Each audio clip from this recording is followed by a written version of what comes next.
नमस्कार श्रोते हो. दीपक रेगे कथाकथन चॅनलवर तुम्हा सगळ्यांचं मनापासून स्वागत. श्रोते हो, आज तुम्ही ऐकणार आहात ग्रामीण लेखक चंद्रकांत पाटील यांच्या लेखणीतनं साकारलेली कथा फसवणूक. पण तत्पूर्वी तुम्ही जर आत्ता चॅनलवर पहिल्यांदा आला असाल किंवा अजूनपर्यंत तुम्ही चॅनल सबस्क्राईब केलेलं नसेल तर एकच विनंती करतो की चॅनल सबस्क्राईब करा. ऐकूयात चंद्रकांत पाटील लिखित फसवणूक. गेल्या 2 महिन्यात उन्हाचा कडाका चांगलाच वाढला होता. उन्हानं अंगाची लाही होत होती. अशा वातावरणात आत्ताच्या पावसामुळं मात्र गारवा आला होता. मनाला जरा हायसं वाटत होतं. मातीला सुगंध सुटला होता. हे सगळं जरी खरं असलं तरी पांडू तात्याचा मळा मात्र शांत होता. 2 वाजले तरी तिथे काहीही हालचाल दिसत नव्हती. तात्या छपरांच्या मेडक्याला टेकून शून्यात नजर लावून बसला होता. समोर हिरवागार ऊसाचा प्लॉट पसरला होता. ऊस चांगला आला होता. ऊसाला 10-12 कांड्या आल्या होत्या, पण ऊसाला पाणी नव्हतं. ऊसाचा पाला काढला नव्हता. त्यामुळं आडसाल ऊस असून नेडव्यागत दिसत होता. वाघ्या कुत्रा तात्याच्या पायाजवळ बसून होता. तात्या कधी जेवणाचा डबा उघडतोय त्याची तो वाट बघत होता. तात्या मात्र हताश दिसत होता. त्याला काही करावंसं वाटत नव्हतं. जेवणाचा डबा शेजारी होता, पण त्याला जेवावं वाटत नव्हतं की कोणाशी बोलावं वाटत नव्हतं. आतल्या आत त्याची तगमग होत होती. तोंडातल्या तोंडात तो काहीतरी बडबडत होता. बायला, आपण एवढं हुशार पण फसलो कसं? असा स्वतःला प्रश्न विचारून पश्चात्ताप करून घेत होता. राहून राहून झालेल्या प्रसंगाची आठवण त्याला बेचैन करत होती. ती विसरण्याचा तो प्रयत्न करत होता. तात्याचं मोठं आर्थिक नुकसान झालं होतं. पैशाचं काय आज ना उद्या मिळेल म्हणून त्याने त्याला महत्त्व दिलं नव्हतं, पण आबरू ती गेली होती. भावकीत आणि गावात नाचक्की झालेली होती. हे कसं अगदी स्वप्नात घडल्यागत झालं होतं. तात्याला 3 पोरं आणि 2 पोरी, 10 एकर पाणस्थळ जमीन, दुमजली स्लॅबचं घर, घरासमोर 2 ट्रॅक्टर, 2 कार, 1 जीप होती. गावात रुबाब, असं सगळं होतं. 2 पोरं आणि 2 पोरींची लग्न झाली होती. शेवटचा गाण्या, त्याला एकदा उजळला की तात्या मोकळा होणार होता. गाण्या दिसायला काळा सावळा पण तब्येतीनं धडधाकट होता. शेतातल्या कामाला मागं सरायचं नाही. फक्त गडी शाळा शिकला नाही. अर्थात तशी शिकायची बी गरज नव्हती म्हणा. भरभक्कम शेती होती, दावणीला जनावरं होती आणि हे सगळं बघायला कोणीतरी पाहिजे होतंच की, कारण थोरले दोघंही नोकरीत होते. तर अशा गाण्याचं लगीन करायचं होतं. गेली 3 वर्ष बघायचं चालू होतं, पण जमून येत नव्हतं. दरवर्षी तुळशी पौर्णिमा झाली की तात्या धोतारा आखडून पोरी बघायला बाहेर पडायचा. सगळं पाहुणं पै, पाहुण्याचं पाहुणं, वधूवर सूचक, मेळावे समद करून झालं होतं, पण पोरगी मिळायला तयार नव्हती. सगळीकडून एकच मागणी होती, नोकरदार मुलगा पाहिजे. तात्या म्हणायचा, छे नोकरदाराच्या घरात काय असते? उलट माझ्याकडे टोली जंग, बंगला, गाडी घोडा, नोकर चाकर, दूध दुभतं समदे, आणि काय पाहिजे? पण पोरगी द्यायला कोणी तयार नव्हतं. त्यामुळं तात्या वैतागला होता. काय करावं हे त्याला सुचत नव्हतं. त्यातूनही एखादं स्थळ जुळून आलं तर भावकीतली माणसं सासू खूप खावाट आहे म्हणून सांगायची का पाहुणा बाहेरच्या बाहेर पसारवायचा. या सगळ्या प्रकाराला तात्या आणि तात्याची बायको मंगला काकी वैतागली होती. एक दिवस काकीच्या मनात काय आलं कोणास ठाऊक, ती तात्याला चहा पिताना म्हणाली, अहो तुम्ही एक काम करतासा का? औदुंबरला जाऊन त्या जोशी गुरुजीसनी गाण्याची पत्रिका तेवढी दाखवून या. जावा की. अहो म्हणजे काय दोष बिष आहे का ते तर समजन आणि पुढचा मार्ग तर निघन. वय तू म्हणतेस ते बी खरंच आहे. बघूया की पत्रिका दाखवून गुरुजी काय सांगतात ते. मग एक दिवस तात्या औदुंबरला गेले. गुरुजींनी पत्रिका बराच वेळ बघितली आणि म्हणाले, तात्या पत्रिकेत फार मोठा दोष आहे. काय म्हणताय? लय मोठा दोष आहे? हो, त्याला कालसर्पदोष असं म्हणतात. बाईला, त्याच्यामुळंच हे लगीन ठरवणं वाटतं. हो, अगदी बरोबर. तात्या त्यामुळेच हे लग्न घडत नाही, ठरवताना अडचणी येत आहेत. नाही, मग त्याच्यावर काय उपाय आहे का नाही? आहे ना, नक्की आहे. त्यांची शांती केली तर हा प्रश्न सुटेल आणि गणपतरावांची गाडी सुराला लागेल. काय म्हणताय? मग करून टाका की शांती लगेच. अहो पण त्याचा खर्च 8-10 हजार रुपये असेल. असू द्या हो. अहो चांगलं काम करायचं म्हणजे खर्च येणारच ना. कशाला वेळ लावताय गुरुजी, आजच करून टाका शांती. गुरुजी खुश झाले. त्यांना आज घाबाड मिळाल्यागत झालं. त्यांनी लागली सामानाची जुळवाजुळव सुरू केली आणि तासाभरात शांतीचा कार्यक्रम उरकला. गणपतरावांसाठी घरच्यांसाठी प्रसाद दिला. प्रसाद घेताना तात्यांनी न राहून गुरुजींना विचारलं, गुरुजी आता किती दिवसात लगीन ठरण? गुरुजी म्हणाले, येत्या 6 महिन्यात नक्की 2चे 4 हात झाल्याशिवाय राहणार नाहीत. विश्वास ठेवा माझ्यावर. तात्यांनी गुरुजींना नमस्कार केला आणि कार्यक्रम संपला. तात्या घरी आले. पुढं शांती करून 8 महिने झाले तरी काही फरक पडला नाही. तात्यांची बेचैनी वाढत होती. मुलाचं वय वाढत होतं. सगळ्या मुली मुलगा नोकरदार पाहिजे म्हणत होत्या. म्हणून मग तात्यांनी गण्याला साखर कारखान्यात नोकरीला लावायचा प्रयत्न केला, पण तिथे विरोधी पार्टीचा चेअरमन असल्यानं काम झालं नाही. आणखीन एक प्रयत्न म्हणून तात्यांनी त्याला दूध संघावर चिकटवण्याचा प्रयत्न केला. त्यासाठी तर त्यांनी गण्याला लगीन होईपर्यंत बिनपगारी कामावर ठेवावा आणि त्याच्या बदल्यात चेअरमनला दरमहा 10,000 रुपये आतल्या अंगानं द्यायचे, ही अटसुद्धा मान्य केली होती. पण तिथंही दुर्दैव आडवं आलं. चेअरमनलाच अटॅक आला, त्यामुळे सगळा प्लॅन फेस काढला. तर असं हे नोकरी पुराण शेवटी कंटाळून थांबलं. असं करत करत 4-5 वर्ष निघून गेली, पण यश येत नव्हतं. तात्या तर म्हणायचा, बाईला माझ्या आयुष्यात 5 बहिणींची 4 पोरांची लग्न म्या केली, पण एवढी दमणूक कवा झाली नाही. काय देवानं प्रसंग आणलाय, त्याच्या परीस लवकर डोळं मिटलेलं बरं. सर्व प्रयत्न करूनही गण्याचं लग्न जुळत नसल्यानं घरातले सगळे हतबल झालेले होते. काही पर्याय समोर येत नसल्यानं सगळेजण निराश झाले होते आणि आता तर ते कुठल्याही जाती जमातीची मुलगी करायला तयार झाले होते. आमच्या घरात येऊन होईन किती पाटलेन असं म्हणायला लागले होते. दिवसामागून दिवस जात होते. घरात पाहुण्या पैशा गावातल्या पत्रिकांचा ढीग लागला होता. गावातल्या हॉलमध्ये देवळामध्ये रोजच लग्न लागत होती. लग्न सराईमुळे रोज जेवणाची आमंत्रणं येत होती. एक दिवशी तात्या आणि काकी दोघेजण शेजारच्या पोराच्या लग्नाला गेली होती. तिथे तात्यांना एक लांबचा पाहुणा बाजी नाना भेटला. बोलता बोलता गण्याच्या स्थळाचा विषय निघाला.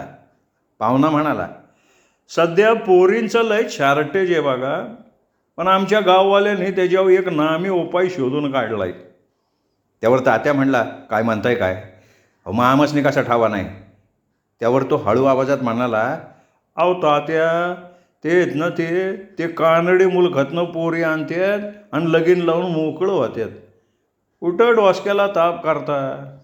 तेव्हा तुम्ही पण तिकडचीच एखादी पोरगी बघून विषय मिटवा जावा, कारण आता आखरीचं दिवस आलं, थोड्या दिवसात पावसाळा सुरू होईल. पाहुण्यानं आपल्या मनातल्या विषयावर सविस्तर चर्चा केल्यामुळे तात्याला जरा बरं वाटलं. शिवाय आपल्या दुखण्यावर औषध काढल्यामुळे तात्याच्या आशा पल्लवित झाल्या. अंधारात प्रकाशाचा किरण त्याला दिसायला लागला. मग तात्या पाहुण्याच्या मागच लागला आणि म्हणाला, नाही हा पण हे गाढव कसं? अहो ते काय सोपं आहे होय. चला आपण त्या लिंबाखाली बसू आणि ज्यांनी मुलगी करून आणलेला त्यांना फोन करू. मग बाजी नानाने गाववाल्याला फोन केला आणि विजापूरच्या मध्यस्थाचा फोन घेतला. त्याला फोन लावल्यावर त्यांनी सांगितलं की माझ्याकडे सध्या मुलींची स्थळं नाहीत, पण माझ्याकडे एका गुलबर्ग्याच्या वधूवर सूचकाचा नंबर आहे, त्याला कॉन्टॅक्ट करा, कदाचित तो तुम्हाला मदत करेल. मग त्या नंबरवर तात्यांनी फोन केला. हॅलो, कोण बोलते? तात्यांनी विचारलं. मी ते गुंडप्पा शेट्टी बोलतोय. पलीकडं रिस्पॉन्स आला. आम्हाला स्थळासंबंधी वाईज बोलायचं होतं म्हणून फोन केला आहे. आणि मग बोला की. त्यावर तात्यांनी मुलाची सगळी माहिती शेट्टीला दिली आणि मुलगी हवी आहे असं सांगितलं. मग शेट्टीनी सगळं ऐकून घेतलं आणि काही गोष्टीवर सविस्तर बोलला. बोलताना तो म्हणाला, तुम्हाला पाहिजे तसं पोरगी भेटतंय की हो, पण माझं फी 50,000 रुपये असते बघा. त्या मुलीच्या वडिलाला कमीत कमी 1,00,000 रुपये द्यावं लागतील बघा. लग्न यादी पे शादी होणार. एकदा लग्न झालं का मुलगी तुमची, पुढं काही संबंध राहणार नाही बघा. लग्नाआधी मुलीला तुम्ही काय विचारायचं आहे ते विचारा, पुन्हा तक्रार चालणार नाही, लक्षात ठेवा. शेवटी तो म्हणाला, आता मी 4-5 फोटो तुम्हाला व्हॉट्सअप करतोय, तुम्हाला कुठलं पोरगी पसंत आहे ते कळवा. तात्याला शेट्टीचं बोलणं ऐकून आनंद झाला. लग्नाला मुलगी मिळण्याची आशा निर्माण झाली. दुपारपर्यंत शेट्टीनं 4-5 फोटो तात्यांना पाठवले. त्यापैकी 1-2 मुली बऱ्या होत्या, तात्याच्या घरात मिसळणाऱ्या वाटत होत्या. बाकीच्या काही बरोबर वाटत नव्हत्या. तात्या आणि काकी आधीच मुली शोधून कंटाळले होते. भावकीत तात्याचं कुणाला बघवत नव्हतं, म्हणून त्यांनी कुणालाही कल्पना न देता फक्त गण्याला मुलीचे फोटो दाखवले. तात्याला आणि काकीला जी मुलगी पसंत होती तीच त्याला पण पसंत पडली. व्हॉट्सअपवर गण्याच्या बहिणींनी पण तीच मुलगी पसंत केली. मग तात्यांनी भटजीला विचारून एक दिवस ठरवला तसं शेट्टीला कळवून टाकलं.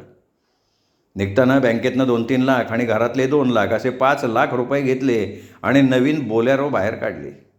सोबत काकी, कडोलीची लेक आणि जावई, शिवाय माहितगार म्हणून बाजी नाना, गाडी चालवायला गण्या, अशी 6 माणसांनी भरलेली गाडी कोंबडा आरवायला गाव सोडून विजापूरच्या वाटेवर धावायला लागली. पहाटेची थंडगार हवा वाहत होती. गाडीत काकीनं रात्रभर जागून चपात्या, भजी, उसळ, खरडा तूप घेतलं होतं. त्याचा खमंग वास दरवळत होता. गण्यानं नवीन कापडं घातली होती. डोक्यावर वाशेल तेल चोपडलं होतं. तो आज भलताच खुश होता, त्यामुळे गाडी सुसाट पळत होती. 10 वाजायला गाडी विजापुरात पोचली. तिथे जेवण वगैरे करून 12 वाजेपर्यंत गाडीनं गुलबर्गा गाठलं. तात्याची गाडी गावभर हिंडली तरी शेट्टीचं ऑफिस सापडता सापडेना. शेवटी गावाच्या बाहेर एका बोळकांडात शेट्टी भेटला. एका पत्रावाजा शेडमध्ये सतरंजी टाकून तो बसला होता. साधारण 40शीचा काळा सावळा जाड ग्रहस्थ फोनवर कानडी बडबडत होता. पुढे 3-4 कानडी माणसं बसली होती. एका बाजूला एक मध्यमवयीन जोडपं बसलं होतं. तात्या आणि मंडळींनी त्याला नमस्कार केला तसा तो नमस्कार करत लगबगीनं बाहेर आला आणि सगळ्यांना समोरच्या चहा गाड्यावर घेऊन गेला. त्यांनी चहावाल्याला ऑर्डर दिली आणि तात्यांना म्हणाला, ते 5-1 मिनटात पुढचं लोक घालवतो, तवर तुम्ही चहा घ्या हां आणि या तिकडं. मग चहा पिऊन होईपर्यंत शेट्टीच्या पुढचे 3 गडी निघून गेले आणि रिकाम्या झालेल्या जागेवर तात्या आणि मंडळी बसली. मग त्यांनी बाजूला बसलेल्या जोडप्याची ओळख तात्या आणि मंडळींना करून दिली. हे मुलीचं आईवडील असतात आणि हे ते तात्या आणि त्यांचं फॅमिली असते. एकमेकांनी एकमेकांना नमस्कार केला. त्यावर शेट्टी म्हणाला, तात्या यांना ते मराठी येत नाही बरं का, आता चटकनं पोरगी बघायचं कार्यक्रम उरकून टाकू. तात्यांनी चालतंय की म्हणून परवानगी देऊन टाकली. मग शेट्टींनी पुष्पाला हाक मारली. ती आतल्या खोलीत बसलेलीच होती. तात्या, गणपतराव, हिला मराठी येतं आहे बरं का, तुम्हाला जे काही विचारायचं आहे ते खुशाल विचारू शकताय तुम्ही. शेट्टी म्हणाला. ती बाहेर आली. तिने सगळ्यांना वाकून नमस्कार केला आणि काकीच्या जवळ बसली. ती काळी सावळीच होती, पण नाकी डोळे रेखीव आणि बांधेसूद होती. तिचे डोळे पाणीदार होते, केस लांबसडक होते, त्यावर मोगऱ्याचा गजरा माळलेला होता. त्याचा वास खोलीवर पसरला होता. तिने गंधाची टिकली दोन्ही भुवयांच्या मध्ये न लावता कपाळाच्या मध्यावर लावलेली होती. कानात खोटी फुलं आणि नाकात चमकी घातली होती. तिने हिरवी साडी आणि हिरवं ब्लाऊज घालून डोक्यावर पदर घेतला होता, त्यामुळे ती खानदानी स्त्री वाटत होती. तिला पाहता क्षणी गण्याची विकेट उडाली होती. बायला केली तर हीच करायची, त्यांनी मनोमन ठरवून टाकलं होतं. घरच्यांना पण ती बघता क्षणी आवडली होती. तरी पण औपचारिकता म्हणून तात्यांनी नाव काय असा प्रश्न विचारला. तिने सांगितलं, पुष्पा विष्णू सांगोडीकर, शिक्षण 10वी, माझा आजोळ अकलूज, तिकडचं नाव देसाई, ही माझी सावत्राई, मला एक सावत्र बहीण आणि भाऊ आहे. मग कडोलेकर दाजींनी विचारलं, तुला मराठी कसं काय येते? त्याच्यावरती म्हणाली, मी आई वारल्यावर आजीकडे होते 5वीपर्यंत. शेवटी शेट्टीनं विचारलं, तुला पोरगान माणसं पसंत आहेत का नाही? ती खाली मान घालून हो म्हणाली. रडायला लागली. मग शेट्टीनं तिला विचारलं कानडीत, रडतीयस का? तर ती म्हणाली, मी नाही म्हणाले तर मला सावकाराला विकलं जाणार आहे. त्यावर शेट्टीने तिला शांत केलं. मग काकीने आणि गण्याच्या बहिणींनी तिची ओटी भरली, हळदी कुंकू लावलं आणि ती आत गेली. शेट्टीने तात्याला विचारलं, आता बोला की पुढं काय करायचं? सगळेजण एकमेकांकडे बघत उठले आणि बाहेर एका कट्ट्यावर जाऊन बसले. चर्चा सुरू झाली. काकी म्हणाली, मुलगी बरी आहे, आता नवी शोधायला अंगात त्राण नाही राहिलं. तात्याला पण पसंत होतीच, पण उगाच खडा टाकायचा म्हणून ते म्हणाले, वय पण भाऊकी काय म्हणन? ओ भाऊकी गेली उडत बरं का, गण्या म्हणाला. हे सगळं ऐकून बाजी पाहुणा म्हणाला, हे बघा तात्या, तुम्ही 4 वर्ष दामलासा, काय लागलं का हाताला? अहो समाजात पोरी कमी आणि पोरं जास्त झाल्यावर असंच होणार. तेव्हा लय विचार न करता हातात तोंडाला आलेला घास न डावलता हो म्हणूया, नाही तर हे पण जायचं आणि पुन्हा पायतान तोडायची पाळी यायची. सगळ्यांचं ऐकून झाल्यावर तात्यानं एक दीर्घ श्वास घेतला आणि म्हणाला, आता समधी म्हणताय तर मग करू की फायनल? आत आल्यावर तात्याने शेट्टीला, आम्हाला मुलगी पसंत आहे, पण तुमच्यावर विश्वास ठेवून सगळं करतोय हे लक्षात ठेवा म्हणजे झालं, असं सांगून होकार देऊन टाकला. त्यावर शेट्टी म्हणाला, ते तुम्ही तात्या काळजीच सोडा हो, पोरगी तुमच्याबरोबर बोललं की आत्ताच आणखीन काय पाहिजे हो? शेट्टी म्हणाला, बोला की तात्या, पुढं जायचं का नाही? जायचं ना पुढं, दाट की लवकर. आणि मग ते पैसे? तात्याने लागलीच 1,00,000 शेट्टीच्या पुढ्यात टाकले. शेट्टी त्या मुलीच्या वडिलांना म्हणाला, घे की रे पैसे. त्यावर वडिलांनी विचारलं, किती आहेत? तात्या म्हणाले, 1,00,000 आहेत. ते ऐकून तो उठून चालायला लागला. नाही नाही नाही अशा हातानं खुणा करत तो दाराबाहेर पडला. आता आली का पंचायत? शेट्टी त्याच्या पाठोपाठ बाहेर पडला. त्यांनी त्याला काही बाई सांगून परत आणलं आणि तात्याला सांगितलं, ते 1,00,000ला नाही म्हणतंय हो. आपण तुम्ही तर आम्हाला लाख म्हणले होते ना. बरोबर आहे ते, मी तुम्हाला ते आपलं जनरल दर सांगितलं होतं हो. ठीक आहे, आता किती म्हणतोय तो? ते 2,00,000 म्हणतंय की. तात्या म्हटला, आम्हाला जमणार नाही. तात्याने हे धोतर झाडून उठायचं नाटक केलं. शेवटी नाही होय करत 1,50,000ला व्यवहार ठरला. तात्यानी शेट्टीला 40, मुलीच्या वडिलांना 1,50,000 रुपये देऊन व्यवहार फायनल केला. त्यावेळी दुपारचे 3 वाजले होते. शेट्टीनं लगोलग एका महाराष्ट्रीयन पुजाऱ्याला फोन केला आणि सगळ्या साहित्यानिशी सिद्धेश्वराच्या मंदिरात यायला सांगितलं. तोपर्यंत चहा आला. चहा पिऊन सगळे मंदिराकडे गेले तर पुजारी आलेला होता. मग गण्याने पुजाऱ्यांनी आणलेली नवीन विजार, सदरा, टोपी घातली. पुष्पाने नवीन साडी, ब्लाऊज परिधान केलं आणि बरोबर 4 वाजता भटजीची मंगलाष्टका सुरू झाली. स्वस्ती श्री गणनायकम गजमुखम मोरेश्वरम ते आली लग्न घडी समीप, नवरा घेऊन यावा घरा, शुभमंगल सावधान. आणि लग्न लागलं. नवरा नवरीने एकमेकांना हार घातले. गण्यानं पुष्पाला भटजीने आणलेलं मंगळसूत्र बांधलं. देवदर्शन झालं. तोपर्यंत शेट्टीनं नाश्त्याची सोय केली होती. डोसा, उडीदवडा, बुंदी, चहा घेऊन कार्यक्रम संपला. शेट्टीनं कुणालाही फोटो काढू दिला नाही. फोटो सेशन तुम्ही तुमच्या गावाकडं करा, इथं नको, असं त्यांनी सांगितलं. मग शेवटचा सीन आला. पुष्पा बाबाच्या गळ्यात पडून रडली. आईच्या डोळ्यात पाणी आलेलं नव्हतं. तवर 6 वाजले. मग सगळ्यांना नमस्कार करून गाडीने गुलबर्गा सोडलं. येताना ड्रायव्हिंगला कडोलीकर दाजी बसले होते. बाजूला बाजी नाना बसला होता. पाठीमागे तात्या आणि काकी, मधल्या सीटवर गण्याची बहीण, मध्ये गण्या आणि कडेला पुष्पा बसली. अंधार पडेपर्यंत इकडच्या तिकडच्या गप्पा झाल्या. मग हळूहळू गाडीनं स्पीड घेतला तशी मंडळी लागली पेंगायला. आणि गण्याजवळ पुष्पा सरकली. तिच्या नव्या साडीचा आणि गजऱ्याचा वास गण्याला जाणवायला लागला. एका परक्या बाईजवळ बसायची गण्याची आयुष्यातली पहिलीच वेळ. त्यात तिची मांडी गण्याच्या मांडीला घासायला लागली. मग मात्र गण्या धुंद झाला आणि त्याने डोळे मिटले. पुष्पाई पेंगायला लागली आणि तिने हळूच आपलं डोकं गण्याच्या छातीवर टेकवलं. गण्याची वरात घरात यायला पहाटे 4 वाजले. गण्याचं घर बघून पुष्पा हरकून गेली. आपण योग्य घरात आलोत याची खात्री झाल्यानं ती मनोमन खुश झाली. दुसरा दिवस आळसात गेला. तिसरे दिवशी पुष्पा पहाटे उठली, आंघोळ वगैरे आवरून देवघरात गेली, देवपूजा केली, आरती केली, उदबत्ती लावली, परसदारीची फुलं देवाला वाहिली. तोपर्यंत गण्याच्या सुटीला आलेल्या वहिन्या उठल्या होत्या. त्यांना नमस्कार केला आणि सगळ्यांना चहा ठेवला. चहात आलं गवती चहा टाकला होता, त्यामुळे सगळ्यांना चहा खूपच आवडला.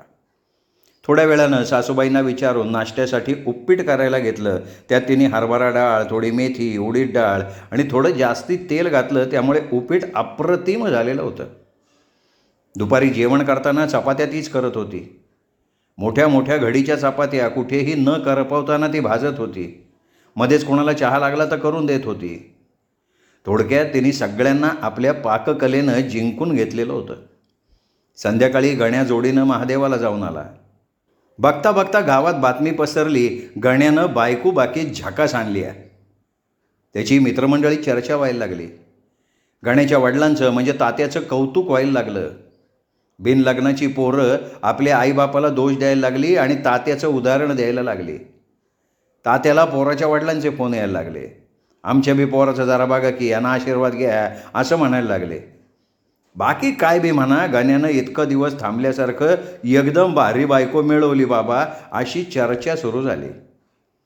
तिसऱ्या दिवशी तात्यांनी सत्यनारायण पूजेचा कार्यक्रम ठेवला. मग पूजेला बसताना सासूनं पुष्पाला घंटण, राणीहार, बिलवर, तोडे घालायला दिले. कानातली फुलं, चांदीची जोडवी, हिरव्या बांगड्या, हिरवा शालू दिला. थोडक्यात जी हौसमौस करायची राहिली होती ती पूर्ण करून घेतली. पूजेनंतर भावकीला पुरणपोळीचं जेवण झालं. चौथ्या दिवशी गोंधळाचा कार्यक्रम झाला. संध्याकाळी पुन्हा भावकीला नॉनव्हेज झालं. आता एकच कार्यक्रम राहिला होता, तो म्हणजे कुळस्वामी ज्योतिबाला जाऊन येणं. मग तात्यांनी रात्रीच गण्याला सांगितलं, गुरुवाला मी फोन केला आहे, तुम्ही सकाळी दोघंजण ज्योतिबाला जाऊन या, म्हणजे मोकळं झालं.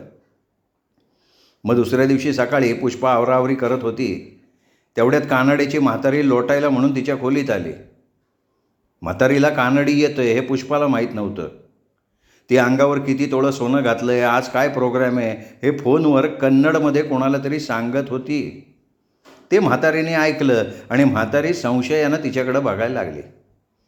तिचं असं संशयी बघणं पुष्पाच्या लक्षात आलं. मग तिने म्हातारीला विचारलं की तुम्हाला कन्नडी येतं आहे का? तर ती म्हणाली, हा मी विजापूरकडची आहे, येतं मला कानडी.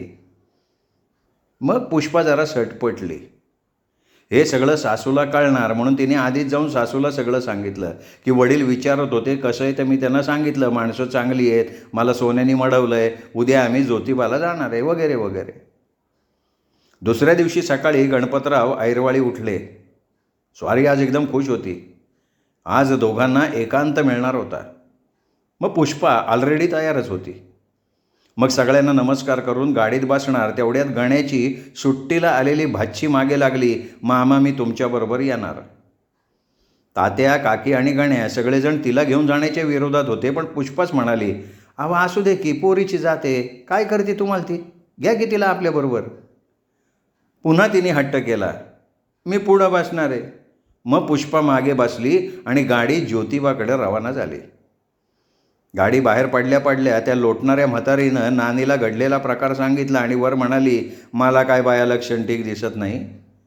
त्यावर नानी म्हणाली, अगं आज तिने मला जाताना सगळं सांगितलं आहे, आता नवकी पोरगी आई बाला सांगणारच ना, त्यात काय एवढं. गाडीत बसल्यावर गण्या मात्र निराश झाला. पुष्पा मागच्या बाकड्यावरच्या डाव्या साईडला बसली होती आणि ती बऱ्याच वेळा फोनवर बोलत होती. आज मंगळवार असल्यानं सुरुवातीला अंबाबाईचं दर्शन घेऊ आणि मग जेवायला ज्योतिबावर जाऊ असं ठरलं. वाटेत गोकुळला नाश्ता करायला सगळे थांबले. नाश्ता करता करता गण्या पुष्पाला हळूच म्हणाला, पाहायला आज ही पोरगी बरोबर नसती ना तर हेतच राज्याला मुक्काम केला असता की. त्यावर पुष्पा लाजली आणि म्हणाली, अहो आपलं घर ह्याच्या परीस भारी आहे की, पण आज घडल नवं. त्यावर तिने त्याचा पाय दाबला आणि गण्याला गप्प केला. पुढं ती म्हणाली, हे बघा आज मंगळवार आहे, देवळात लई गर्दी असणार, तेव्हा गळ्यातली सोन साखळी माझ्याजवळ द्या आणि दुपारी घाला. मग त्यांनी 2 तोळ्याची साखळी तिच्याजवळ दिली. आता तिच्याकडे नाही म्हटलं तरी 8-10 तोळे सोनं झालेलं होतं. नाश्ता करून गाडी देवळाकडे निघाली. गाडी देवळाच्या दारात उभी राहिली. तुम्ही उतरा, मी गाडी पार्क करून येतो असं गण्या म्हणाला, पण भाची म्हणाली, मामा मी तुमच्याबरोबर येणार. त्यावर पुष्पा म्हणाली, या जावा पार्किंग करून, त्यावर मी हार घेते, नारळ घेते. आणि गाडी पार्किंगकडे गेली. त्याच्या पाठोपाठ असणारी मारुती ओमने दारात येऊन उभी राहिली. लगोलग पुष्पा त्या गाडीत बसली आणि पसार झाली. गोष्ट एवढ्यावर थांबली नाही. गण्यानं बॅटरी संपेपर्यंत पुष्पाला फोन केले, पण तिचा फोन बंद होता. तिला देवळात शोधली, संडास बाथरूम पालथी घातली, पण ती कुठेही दिसली नाही. शेवटी कंटाळून गण्यानं तात्याला फोन करून सगळी स्टोरी सांगितली. तात्यांनी लागलीच कोल्हापूरच्या एका पाहुण्याला फोन केला आणि त्यांच्या मदतीनं गण्या आणि नातीला कसं तरी घेऊन गाडी घरला आली. तात्यांनी रातभर शेट्टीला फोन केला, पण नॉट रिचेबल होता. दुसऱ्या दिवशी कडोलकर जावई आणि दोघांना घेऊन त्यांनी गुलबर्गा गाठलं. जिथं शेट्टीचं ऑफिस होतं तिथं त्याला शोधलं, तर तिथे जत्रेला आलेली माणसं झोपली होती. ती देवळाची जागा होती. ऑफिस बिफिस काही नव्हतं. शेट्टीनं तात्पुरतं ऑफिस केलं होतं. देवळात गेले तर तिथे भडजी बिडजी कोणी नव्हतं. थोडक्यात हिंडून तोंडाला फेस यायची वेळ आली आणि आपण पुरते फसलो गेलो याची जाणीव तात्या आणि मंडळींना झाली. सरतेशेवटी तात्याने एका लांबच्या पाहुण्याला फोन लावला. तो पुण्याला DYSP होता. त्यांना सगळी स्टोरी सांगितल्यावर ते म्हणाले, माझा एक मित्र निपाणीकर म्हणून आहे, तो तिथं PSI आहे. त्याला मी फोन करतो, तिकडं जाऊन कंप्लेंट नोंद करा, मग बघू काय होते. मग त्यांच्या ऑफिसवर जाऊन कंप्लेंट नोंद करता करता ते म्हणाले, शेट्टी गँगने लुटलेलं दिसतंय तुम्हाला.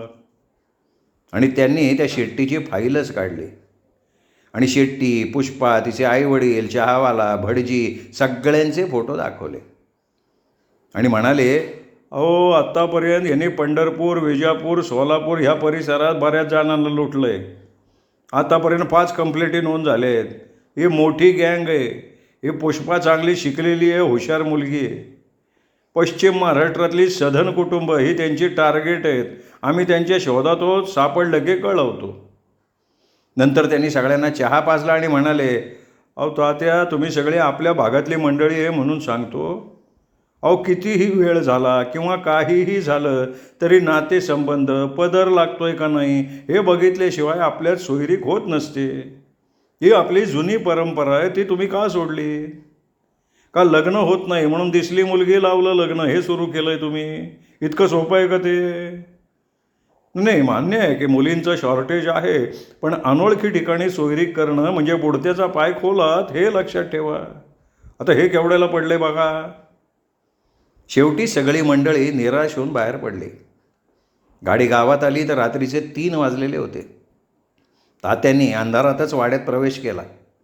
पायऱ्या चढताना त्यांचा पाय धोतरात अडकला आणि ते पडले. तसेच ते वर आले आणि लाईट लावली तर गुडघा फुटला होता, जखम झाली होती आणि रक्त भळभळत होतं. श्रोते हो, दीपक रेगे कथाकथन चॅनलवर तुम्ही ऐकत होता चंद्रकांत पाटील लिखित कथा फसवणूक. कथा कशी वाटली हे कमेंट करून जरूर कळवा.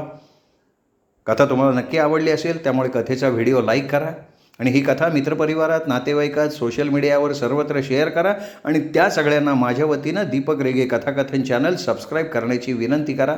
आत्ता वरती जो माझा फोटो दिसतो, या फोटोला क्लिक केलं की चॅनल सबस्क्राईब करता येतं हे सगळ्यांना समजावून सांगा आणि चॅनल सबस्क्राईब करायची विनंती करा. एवढीच विनंती करतो आणि थांबतो. धन्यवाद.